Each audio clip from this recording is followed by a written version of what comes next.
अच्छा भाई, क्वेश्चन ये कहता है ball is thrown from A to B as shown in figure 2.1। Reference year अगर आप जानना चाहते हैं इसका अक्टूबर नवंबर 14 पेपर 22 है। अक्टूबर नवंबर 14 पेपर 22 कहता है ball is thrown from A to B as shown in figure 2.1। Ball is thrown with an initial velocity v at angle 60 degrees to the horizontal. Variation the time t of the vertical component v of the velocity of the ball from 0 to 0.6 seconds is shown. अब आपके पास velocity की variation है, वो भी कौन सी? Vertical component of v। आपको पता है कि आपके पास यहाँ पे दो हिस्सों में ब्रेक होती है वेलोसिटी, एक उसका वर्टिकल होता है और एक उसका horizontal.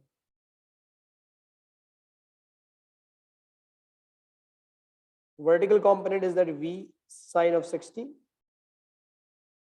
and horizontal will be that v cos of 60। Angle के साथ वाला कंपोनेंट cos होता है और एंगल के सामने वाला sin। और 0 से लेके 0.6 सेकंड्स तक। पता है 0.6 सेकंड्स की खास बात क्या है? यहाँ वर्टिकल वेलोसिटी 0 ही भी है तुम्हारी, ये जगह असल में तुम्हारी मैक्स हाइट है।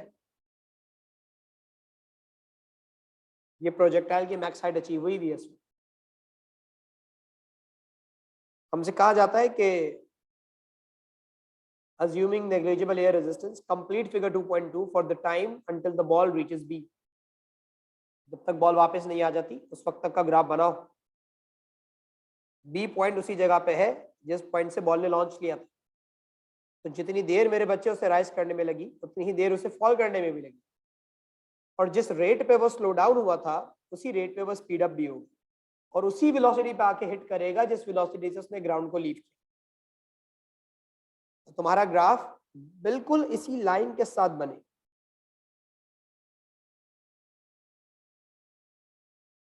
वही 5.9 तक जाएगा।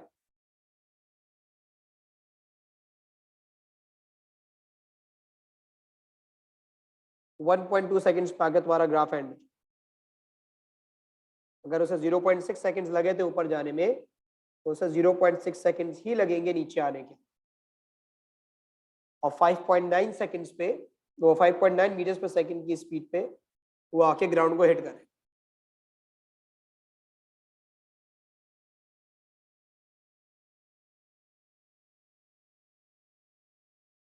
ग्रेडियंट भी चेंज नहीं करना बेटा। ग्रेडियंट चेंज क्यों नहीं करना? उसका रीजन क्या है?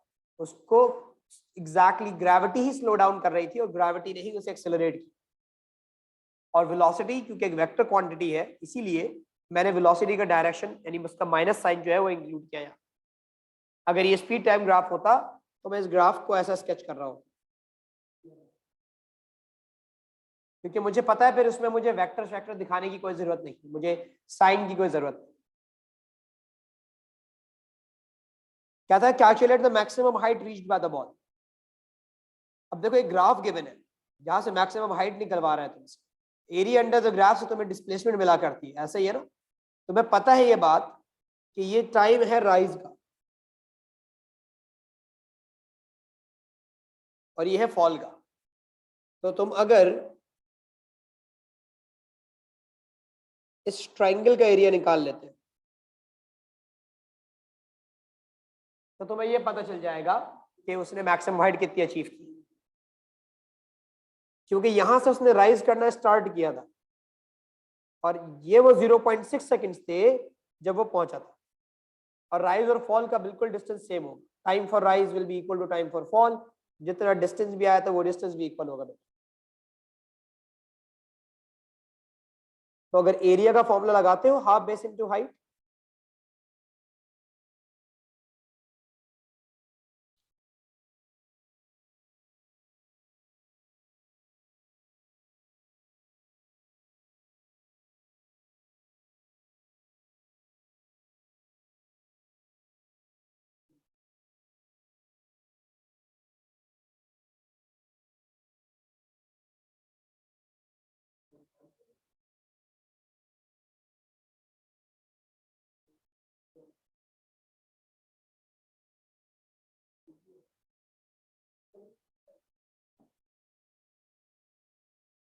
क्वेश्चन था बेटा मैक्सिमम हाइट रीच चाहिए। Base is 0.6, height is 5.9, area under the graph आपके पास आ जाएगा 18 18 आ रहा है, समथिंग एल्स 17.7.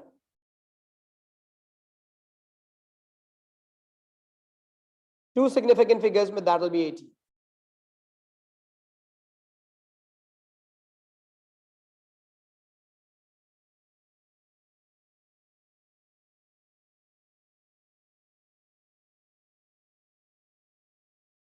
वन 1.77 आ रहा है, तो मुझे बता रहे हैं भाई. Let me solve that. 1.77 आ रहा है भाई. ठीक है, perfect perfect perfect. Which is around 1.8 meters.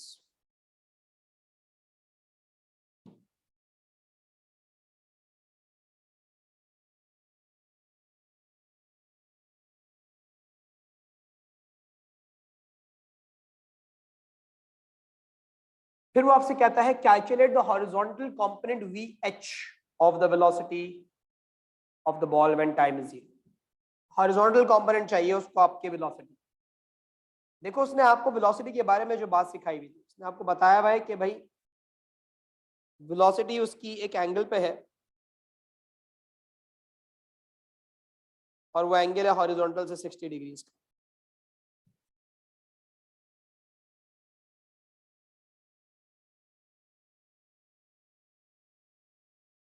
और इसी तरह से इसका एक वर्टिकल और एक हॉरिजॉन्टल कंपोनेंट. मेरे बच्चे आपको ये पता है कि बॉल ने जब ग्राउंड लीव किया था तो वो 5.9 मीटर्स पर सेकंड की वेलोसिटी पे था. वर्टिकल वेलोसिटी का कंपोनेंट 5.9 मीटर्स पर सेकंड था. ये बात कैसे पता आपको? ये बात आपको ग्राफ से पता.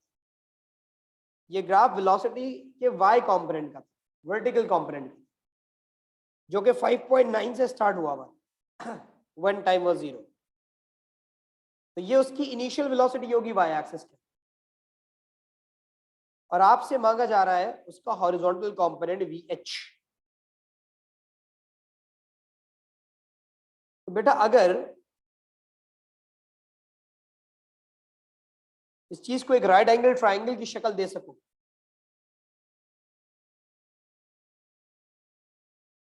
तो पाइथागोरस थ्योरम, वो पाइथागोरस बोल रहा हूँ, टेंजेंट थीटा को अप्लाई करके आप इस बात को फाइंड आउट कर सकते हो कि आपका VH कितना. क्योंकि VY तो आपको पता है ना, वर्टिकल तो आपके पास है 5.9. तो आप टेंजेंट थीटा लगा सकते हैं. Tangent theta equals perpendicular upon base. तो tangent of 60 equals 5.9 upon VH. यहां से आपको VH मिल जाएगा 5.9 डिवाइडेड बाय tan 60. कितना?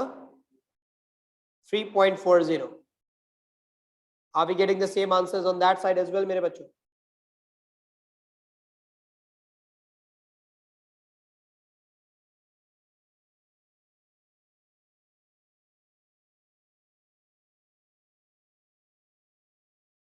ठीक है, परफेक्ट.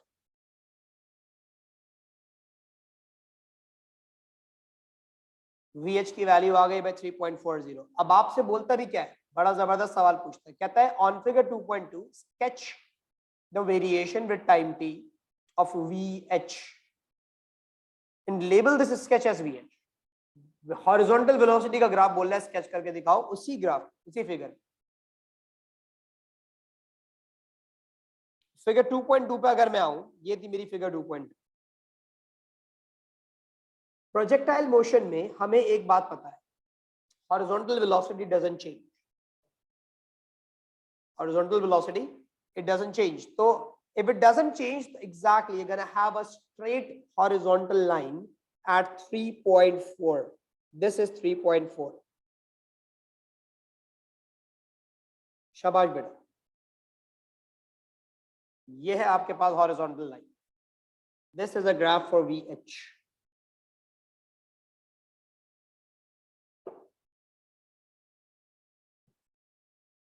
प्रोजेक्टाइल में horizontal velocity stays the same.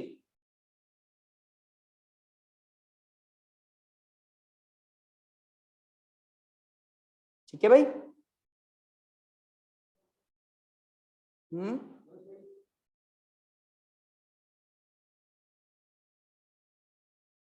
लो,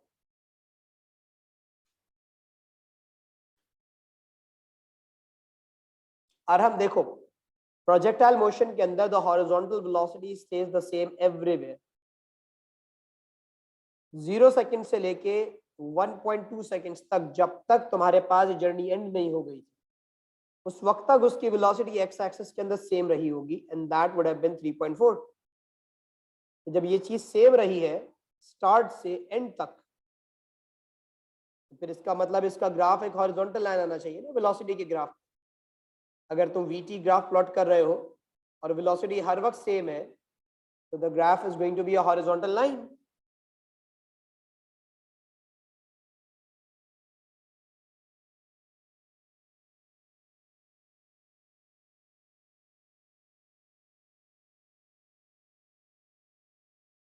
अब क्या था, the ball has a mass of 0.65 kilograms, calculate for the ball the maximum kinetic energy. 3 mark का है। maximum kinetic energy, if you remember the idea of projectile motion, you have maximum kinetic energy when the ball is at the bottom. सबसे ज्यादा speed उसकी तभी होती है, और वो है ये वाली जगह, टाइम 0 पे या 1.2 पे, ए पे या बी पे, या मैक्सिमम kinetic एनर्जी। लेकिन उसके लिए तुम्हें ये चाहिए उसकी स्पीड, जो तुम बड़ी आसानी से निकाल सकते हो, क्योंकि राइट नाउ यू नो कि उसकी वेलोसिटी का वर्टिकल और हॉरिजॉन्टल कितना है। You know it's 5.9 in the vertical, units 3.4 in the horizontal, and you can easily find out the resultant by using Pythagoras theorem. तो रिजल्टेंट वेलोसिटी यानी v निकालने के लिए, ताकि तुम काइनेटिक एनर्जी इत्मीनान से निकाल सको, परपेंडिकुलर में रखा 5.9, बेस की जगह रखा 3.4 और ले लिया उसका स्क्वायर रूट 6.8।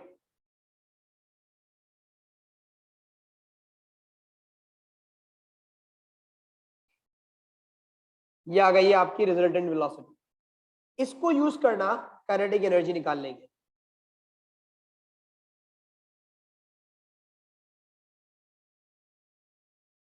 इसको यूज करो, काइनेटिक एनर्जी का फॉर्मूला लगाओ, हाफ एम बी स्क्वायर, रखो मास 0.65 किलोग्राम्स और रखो उसकी स्पीड 6.8 मीटर पर सेकंड। यहां से आ जाएगी तुम्हारे पास।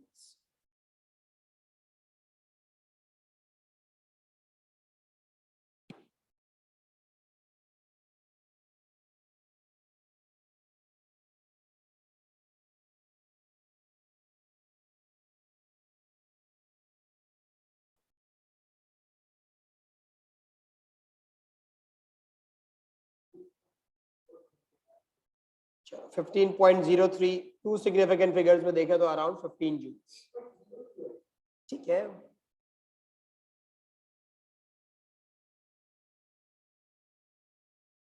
फिर पूछता है मैक्सिमम पोटेंशियल एनर्जी। बेटा 3.4 तो खाली एक्स एक्सिस में थी ना उसकी वेलोसिटी,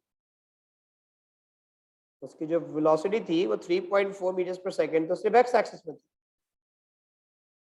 और 5.9 उसकी वर्टिकल में थी। हमें तो काइनेटिक एनर्जी निकालने के लिए रिजल्टेंट चाहिए होगा।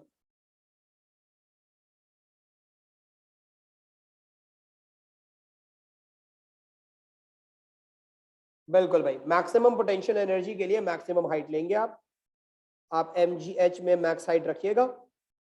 अभी आपने थोड़ी देर पहले मैक्स हाइट निकाली भी थी, तो तकरीबन 81.8 मीटर्स है। 1.77 में मशवरा दूंगा आप यूज करें।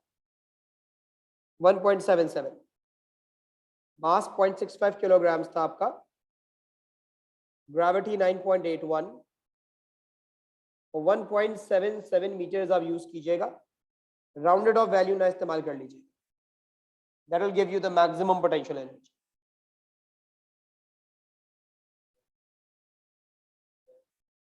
Eleven point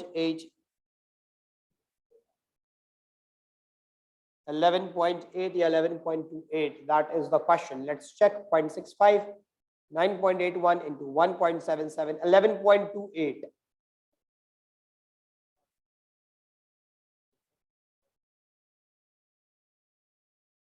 6.5 है।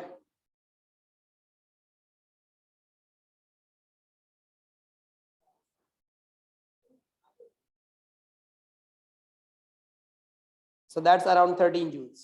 No, sorry, 12, 11 joules in two significant figures. जी जी बेटा, मैं ये कॉपी पेस्ट कर दूंगा बेफिक्र, तो मैं अभी करना भी शुरू कर दूँ।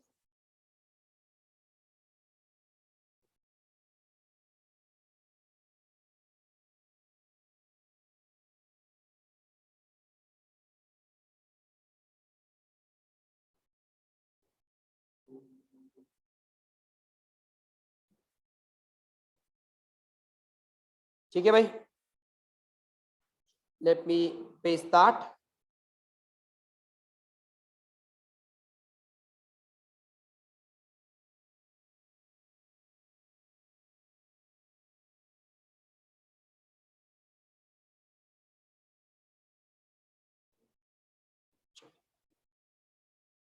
आते हैं जरा आगे को और क्वेश्चंस के ऊपर। डिस्प्लेसमेंट टाइम ग्राफ है ये हमारा। एक इससे अच्छा सवाल था, वो मैं चाहूंगा कि तुम लोगों को करवाऊं। डिस्टेंस और टी स्क्वायर बेहतरीन है। इस क्वेश्चन को देखो, इसका रेफरेंस ईयर है अक्टूबर नवंबर 10 पेपर 23। अक्टूबर नवंबर 10 पेपर 23।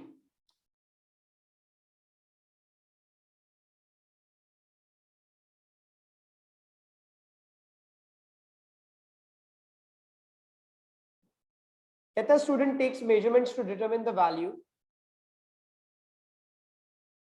हाँ बेटा Arham they are.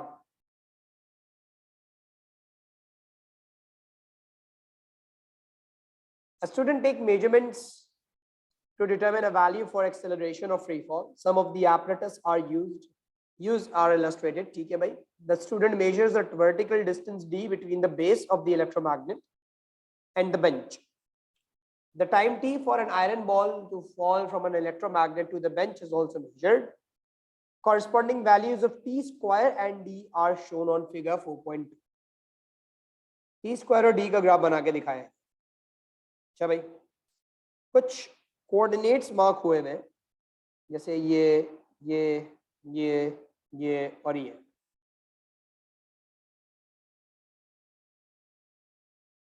So we have a few coordinates over here. और आपसे बोला जा रहा है आगे कुछ शायद on figure 4.2 draw the line of best fit for the points. Line of best fit sketch करनी है आप। लाइन ऑफ बेस्ट फिट के लिए आप बनाइए line of best fit. In points को ज्वाइन करते हुए आप एक लाइन खींच देंगे।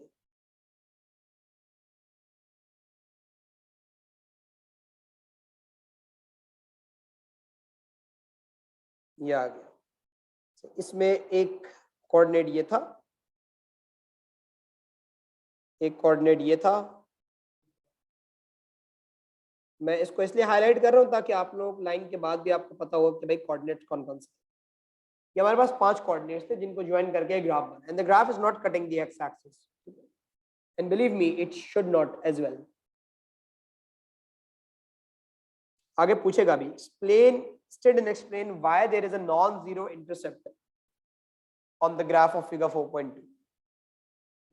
नहीं, इस जवाब का जो ताल्लुक है वो इस बात से है कि आपने जो डिस्टेंस मेजर किया उसमें आयरन बॉल का डायमीटर इंक्लूडेड था। डिस्टेंस जो इस आयरन बॉल ने ट्रैवल किया है वो ये पूरा डी नहीं है, अपने डायमीटर के अलावा का डिस्टेंस ट्रैवल करती है आयरन। क्योंकि आप जो टाइम नोट कर रहे हैं, the time t for an iron ball to fall from electromagnet to the bench, तो टाइम तो तब रुक जाता है जब आयरन बॉल का बॉटम आके इस पे हिट करता है। तो टेक्निकली अगर आप देखो तो यहां से भी अगर आप डिस्टेंस मेजर करना शुरू करते हो तो बॉल हमेशा इतना डिस्टेंस फॉल करता है। हमेशा एक पर्टिकुलर डिस्टेंस रह जाता है आपका, और वो पर्टिकुलर डिस्टेंस आपके पास इस बॉल का डायामीटर है।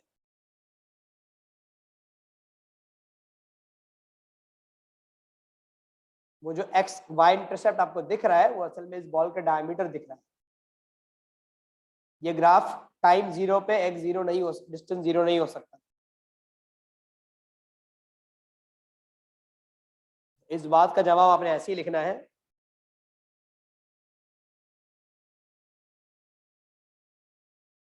कि the Y intercept shows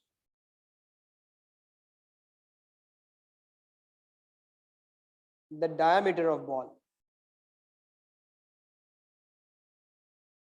because the distance d includes that diameter.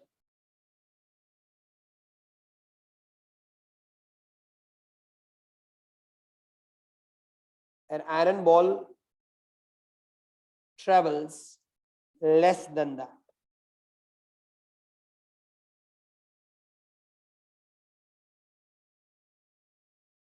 जब आके वह जमीन पे गिरती है तो उसने जो डिस्टेंस ट्रेवल किया होता है वो अपने डायमीटर से कंपैरेटिवली कम ट्रेवल किया।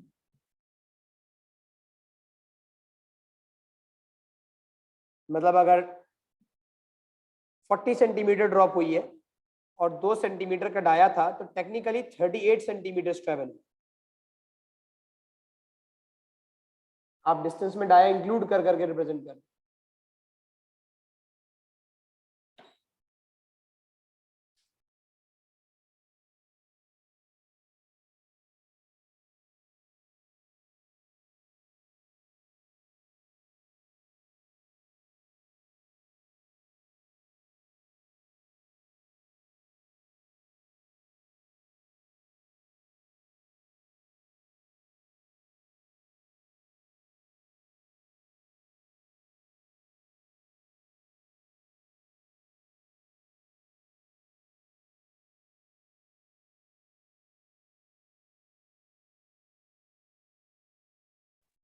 चले भाई आगे। अब वो बोलता है determine the students value for the diameter of ball. Diameter of ball की वैल्यू डिटरमिन कीजिए भाई। अब लाजिम बात है जब आपने ये बात फिगर आउट कर ली थी कि जो आपका वाई इंटरसेप्ट है that's basically the diameter of the ball, तो अब यहाँ पे इस चीज को बता भी सकते हो कि भाई इट्स एक्चुअली 1.5 सेंटीमीटर। ये बॉल का अपना पर्टिकुलर डायमीटर।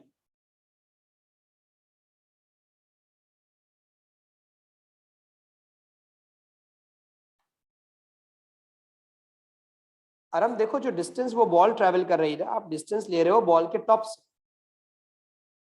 तो बॉल जब आके जमीन पे हिट होती है ना तो उसने ये पूरा डिस्टेंस ट्रेवल नहीं किया हुआ होता, ये टॉप वाला सरफेस अभी ग्राउंड को नहीं पहुंचता और बॉल रुक जाती है। आपका जो असल डिस्टेंस है जो आप ट्रेवल करते हो वो सिर्फ इतना है। तो वो जो एक्स्ट्रा आप डी शो कर रहे हो उसमें हमेशा डायमीटर एक्स्ट्रा शो हो रहा है। This is the true distance that's travelled. तो अगर आप डी प्लॉट कर रहे हो जो टॉप से बॉटम तक का है तो उसके अंदर बॉल का डायमीटर तो बार बार आया, इसीलिए तो डिस्टेंस ज्यादा आ रहा है। टाइम जीरो पे भी वो जीरो नहीं हो रहा। टेक्निकली तो ये होना चाहिए था, टाइम जीरो पे डिस्टेंस ट्रेवल जीरो हो जाता।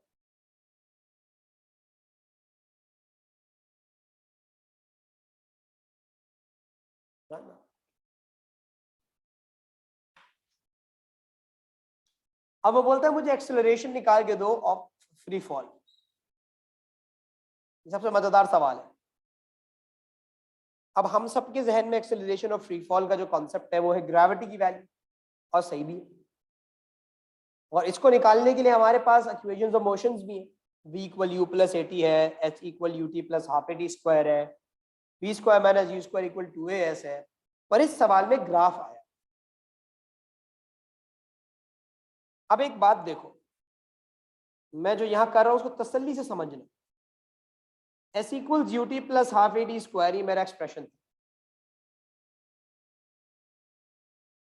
अगर u जीरो हो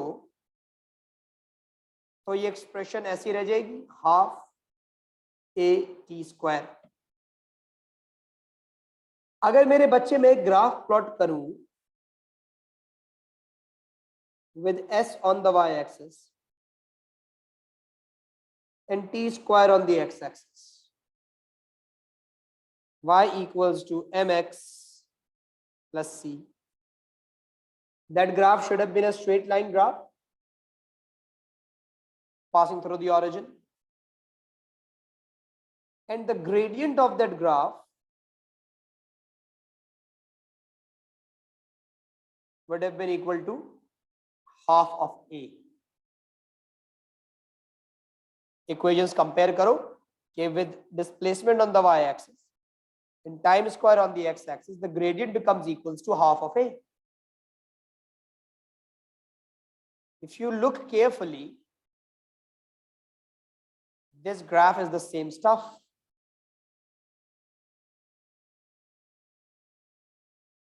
मैंने वहां पे सिर्फ ये सॉल्व करके दिखाया तुम्हें कि अगर इक्वेशन के मुताबिक ऐसा लिखा गया था और u था 0, तो इक्वेशन कंडेंस होके सिर्फ इतनी रह गई थी। तो अगर कोई शख्स y इक्वल mx प्लस सी से कंपेयर करता और एक ग्राफ बना देता with displacement on the y axis and T² on the x axis, तो उसके ग्राफ का जो ग्रेडियंट होता वो 1/2a के बराबर होता, वो हाफ a के इक्वल होता। ये जो लाइन बनी है, इस लाइन का ग्रेडियंट 1/2a के बराबर होता है। तो उसने तुमसे पूछा है कि मुझे एक्सेलरेशन ऑफ फ्री फॉल चाहिए, तो तुम्हें यहां से मिलेगी, लेकिन इसका ग्रेडियंट एग्जैक्टली इक्वल नहीं होगा। इसका ग्रेडियंट एग्जैक्टली इक्वल नहीं होगा क्योंकि तुमने खुद ही देखा ना कि भाई according to half a t², if you have displacement on y and T² on x axis, तो ग्रेडियंट 1/2a के बराबर, नॉट a के बराबर। तुम T² अगर प्लॉट कर रहे हो x पे और डिस्प्लेसमेंट प्लॉट कर रहे हो y पे, ये पूरी क्वांटिटी t नहीं T², t प्लॉट करते तो ये कर्व होता, क्योंकि फिर तो एक क्वाड्रेटिक फंक्शन बन जाता। लेकिन T² अगर पूरा प्लॉट किया जाए तो जो लाइन बनेगी उसका ग्रेडियंट हाफ ऑफ a के बराबर है, हाफ ऑफ a।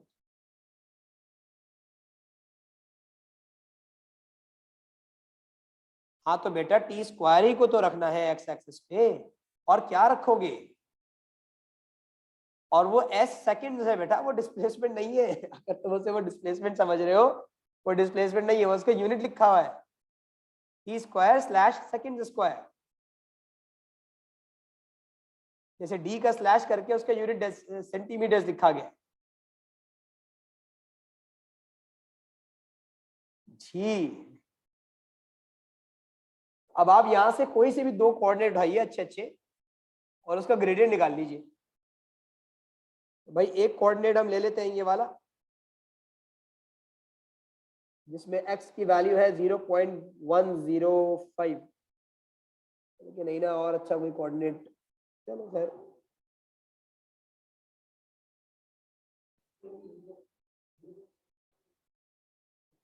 एक ये लेंगे ना, ये तो लेना ही है। ये दो कोऑर्डिनेट्स हैं आपके, लगाइए gradient y2 - y1 upon x2 - x1। 50 ना रख दीजिएगा, 0.5 रखिएगा क्योंकि ये सेंटीमीटर्स में बेटा। 50 - 30 is 0.5 - 0.3 और 0.105 - 0.06।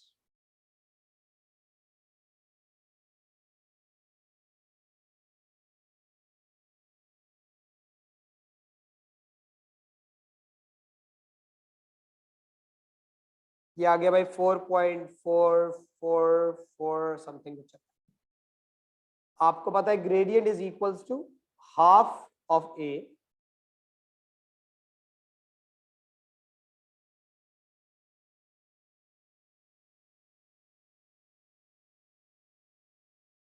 तो ये आ गया 8.89। दो सिग्निफिकेंट फिगर्स में 8.9 मीटर पर सेकेंड।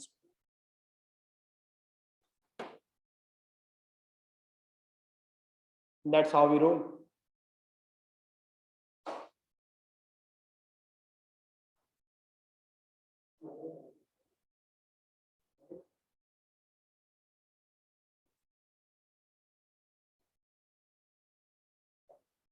इसको भी हम इंक्लूड कर देते हैं जरा।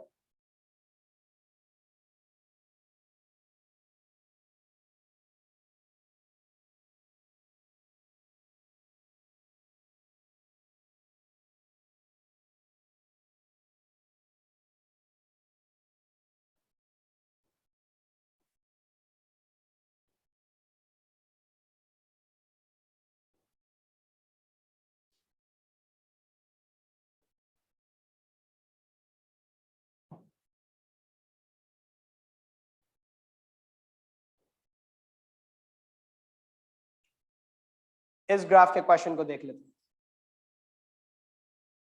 मई जून 15 पेपर 22 है ये। मई जून 15 पेपर 22।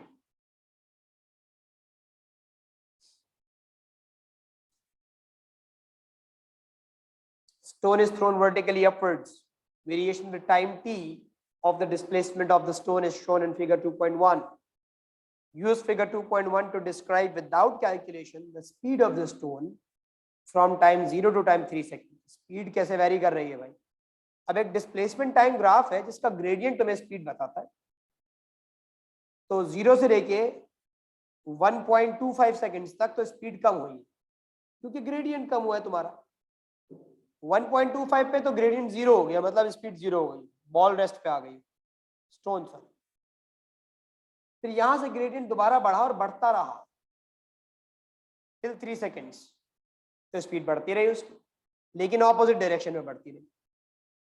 मैं इससे इतना लिख सकता हूं, from t equal 0 till t equals 1.25 seconds, the speed decreases to 0, and from t equals 1.25 seconds to 1.3 seconds, speed increases from 0. नहीं, ग्राफ का ग्रेडियंट बढ़ रहा है, तुम इसमें कुछ नहीं कह सकते कि इसका रेट कैसा था। रेट के बारे में कोई conclusion, speed increases from 0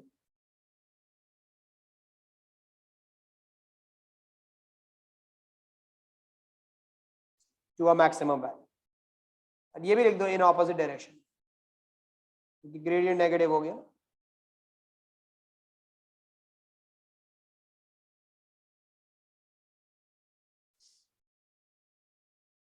rebound नहीं हुआ बेटा, ये पत्थर है, ऊपर फेंका गया है। जो थ्रोन अपवर्ड, ऊपर जाते हुए इसकी स्पीड कम हुई, यहां पे पहुंचा है इस वक्त, उसके बाद that stone fail all the way down and hits a ground somewhere over here. That's how it all went about.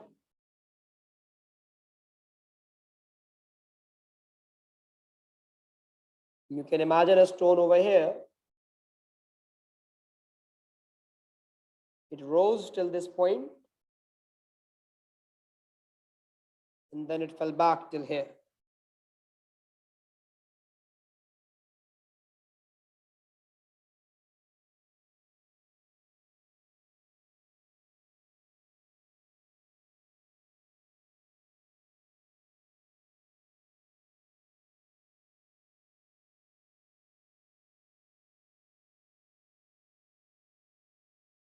ये जर्नी थी स्टोन की, यहां पे आके वो रेस्ट पे आया।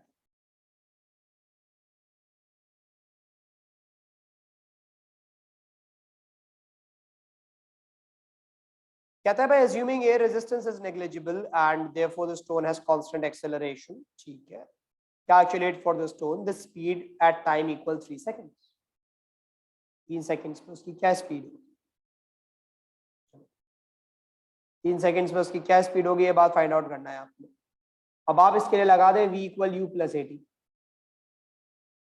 क्योंकि आपको पता है यहां से ये गिरना शुरू हुआ है 1.25 सेकंड्स, और तीसरे सेकंड तक ये गिरता ही रहा है। तो आपको ये पता है कि भाई मैक्स हाइट पे उसकी इनिशियल स्पीड 0 ली, उसकी फाइनल स्पीड निकालनी है। ग्रेविटी हमें पता है 9.81 मीटर पर सेकंड स्क्वायर, और पॉजिटिव लूंगा क्योंकि वो विद ग्रेविटी जा रहा है। और आपको टाइम की वैल्यू फाइंड आउट करना, टाइम आपको गिवन है, कितना गिवन है, 3 में से 1.25 माइनस कर लो, तुम्हें पता चल जाएगा कितनी देर तक गिरा है। ये 1.75 सेकंड तक नीचे गिरा। ये था उसका टाइम ऑफ फॉल, कि मैं उसके मैक्सिमम हाइट से नीचे गिरने का टाइम यूज कर रहा हूं। मतलब इन शॉर्ट मैं ये कह सकता हूं कि मैं उसकी ये वाली जर्नी को एनालाइज कर, उसका ऊपर से नीचे आना।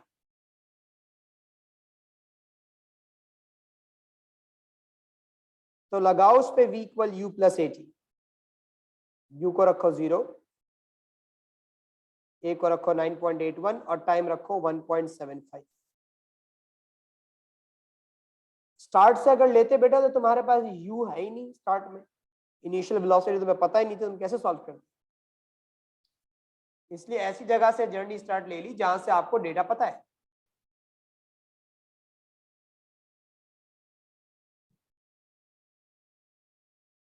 और 1.25 पे 0 कैसे है, तो आपको खुद भी सोचना चाहिए अभी। Yes Shama, we are calculating the speed of the ball as it was going downward, क्योंकि आपको चाहिए थी speed when time was 3 seconds, when the stone was about to hit the ground. उसके लिए हमने उसके टॉप से बॉटम की जर्नी को एनालाइज कर दिया।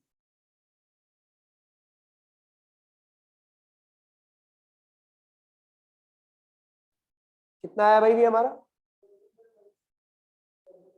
17.167, अराउंड 17.2 मीटर्स पर सेकंड कह रहा है इसका मतलब।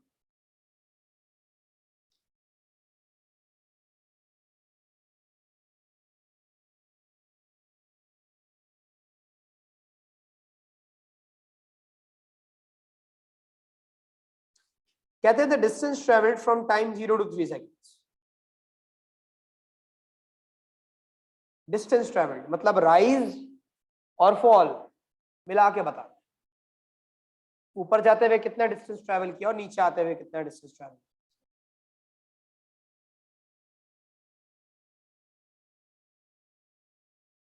आ जाए भाई इधर, सोचते हैं अब जरा इस पे, ऊपर जाते हुए कितना डिस्टेंस ट्रेवल किया और नीचे आते हुए कितना डिस्टेंस ट्रेवल किया। देखो टॉप से बॉटम तक गिरने का तो तुम कर सकते हो sir,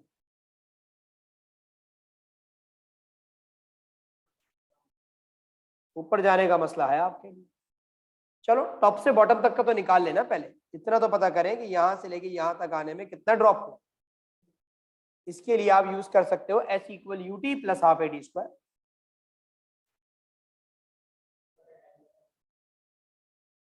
speed equal distance upon time लगाने का सोच रहे हो, गलती भी नहीं करना, ये एक्सेलरेटिंग बॉडी है ये। आप लगाइए S equal G T plus half A D square. आपको ये पता करना है कि ये ड्रॉप कितना हुआ। लेट्स से इसको मैं बोल देता हूं S2, गिरा कितना है। U आपका 0 था मैक्स हाइट के ऊपर,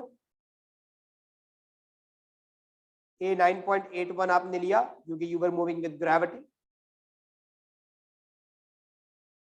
और टाइम आपके 1.75 लिया जाएगा क्योंकि ऊपर से नीचे गिरने में 1.75 सेकंड्स।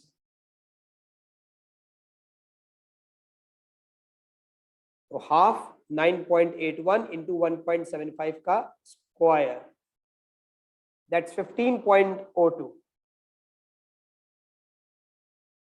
आपको अभी आधा आंसर मिल चुका है कि भाई ऊपर से नीचे तक गिरने में 15 मीटर ट्रैवल कर लिया।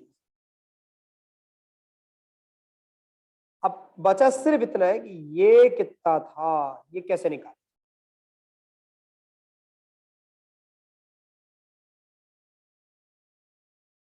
चलो मुझे एक बात बताओ, इसको निकालने के लिए अगर मैं ये नहीं निकाल पा रहा, अच्छा इसको निकालने में बताओ इशू क्या है। इसका इशू सिर्फ ये है कि तुम्हें यू नहीं पता।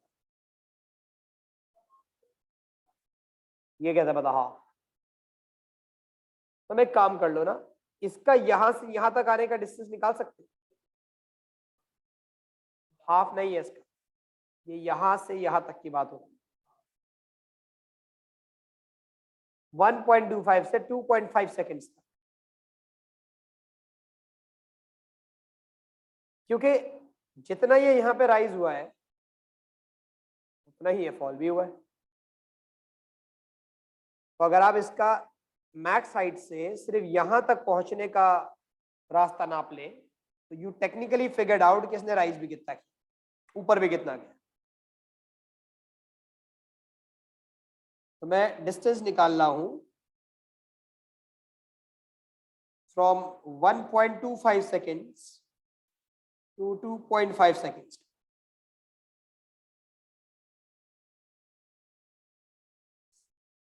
इसके लिए भी आप लगाओ ut plus half ET square, क्योंकि स्टार्टिंग तो आप वहीं से कर रहे हो मैक्स हाइट से, यू तो आपका 0 ही हुआ। और अब जो आप डिस्प्लेसमेंट निकाल रहे हो दैट्स योर S1।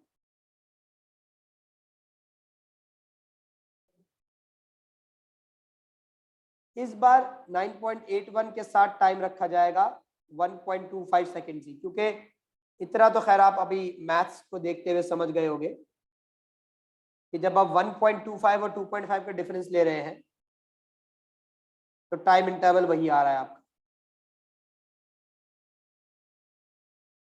ये 1.25 इसकी वैल्यू नहीं है भैया, ये डिफरेंस है, it's a difference of these two things. 2 मेरा ख्याल से 2.5 और 1.25 का डिफरेंस वही आ रहा है ना, 1.25 ही आ रहा है, सही।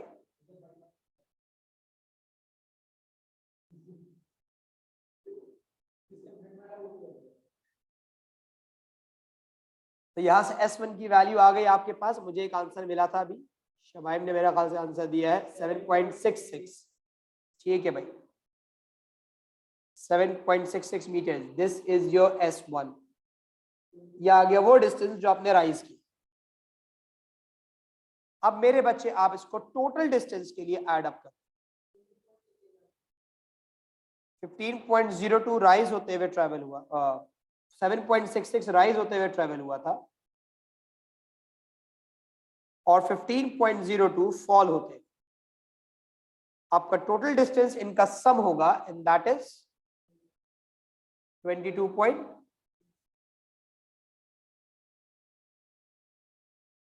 That makes it around 23 meters. This was a marvelous question. और इसमें सबसे बड़ी खूबसूरती यह है कि टाइम के अलावा हमारे पास कुछ नहीं। हमारे ग्राफ में डिस्प्लेसमेंट का एक्सिस मार्क ही नहीं हुआ हुआ। जिस साल ये सवाल आया होगा बच्चे बहुत परेशान हुए, दिल भी लाइक सर कुछ दिया ही नहीं है, एंड येट ये आस्क्ड अस अबाउट एवरीथिंग, कितना राइज हुआ, कितना फॉल हुआ, क्या स्पीड थी, नथिंग। सिर्फ टाइम को यूज करते हुए आपने बात फिगर आउट कर ली, and other thing was gravity. It was a marvellous question.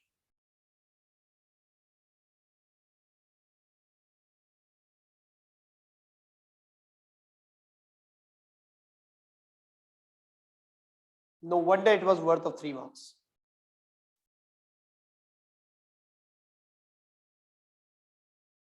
अब बोलता है डिस्प्लेसमेंट बताओ 0 से 3 seconds. Displacement is basically start और एंड के दरमियान का shortest possible distance, this one.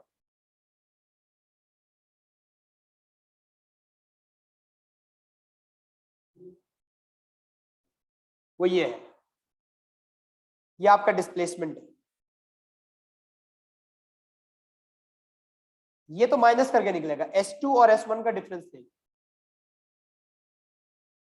भाई ये पता है और ये पता है, डिफरेंस ले लो तुम्हें पता चल जाएगा डिस्प्लेसमेंट कितनी हुई, 15.02 और 7.66।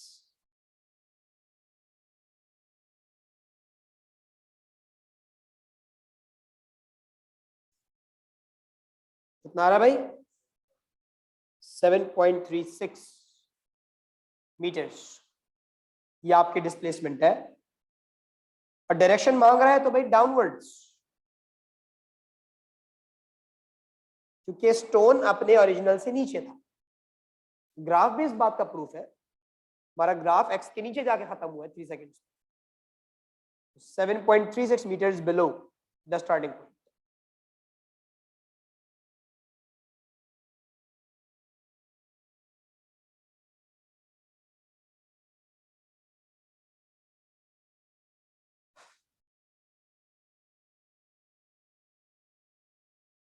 अब आपसे बोलता है on figure 2.2 draw the variation with time t of the velocity v of the stone from t equals 0 till t equals 3 seconds. Velocity का ग्राफ बनाना है and it's not just a simple sketch 3 mark values के साथ. देखो you know about a few things. सबसे पहली बात you know कि 1.5 seconds के ऊपर the stone was at rest. और तुम्हें ये भी पता है when the time was 3 seconds you figured out the speed when the time was 3 seconds 17.2. तो 3 सेकंड्स पे एक कोऑर्डिनेट और मिल गया 17.2. अब उसके लिए मैं कहूंगा कि मार्किंग कर लो. Go like this 10 20. Graph would be a straight line, no doubt in that. -10, -20. 17.2 would be around here somewhere. 15 से दो कोऑर्डिनेट नीचे 17 और 17.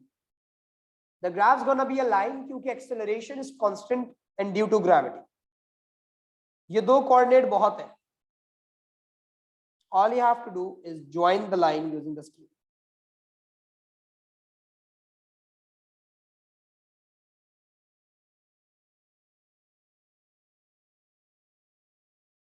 वन 1.5 पे था 1.25 पे था बैक साइड. 1.25 पे था. माय बैड एक कोऑर्डिनेट गलत लगा दी. दिस इज ओवर हियर 1.25 पे था मैक्सिमम. 1.25 पे उसकी स्पीड 0.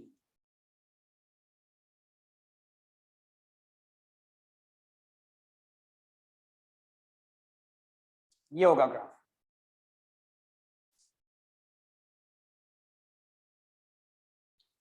बस सारी चीजें मिल गई.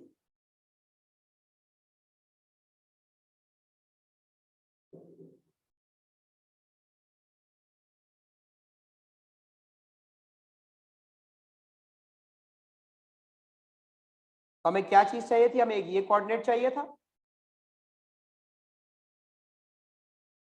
और हमें दूसरा ये कोऑर्डिनेट चाहिए था. बस ये दो कोऑर्डिनेट्स की जरूरत. उसके बाद थर्ड हमारा स्टेप था लाइन.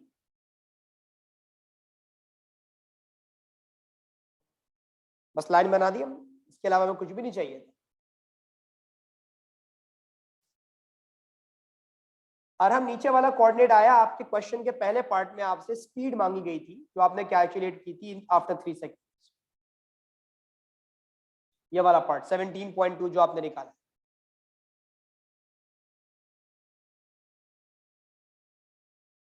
ठीक है. These three are like really good questions.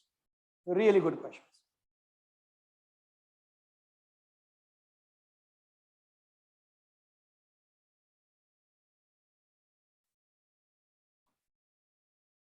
ठीक है भाई. तो we're gonna keep the lesson till here. Now we're done with kinematics. Or I would suggest you guys to keep practicing better more and more so that you get good with this chapter. And from the next class, we're going to start off with a new chapter that's dynamics. I'll have मेरे बच्चों. Take care. Allah Hafiz.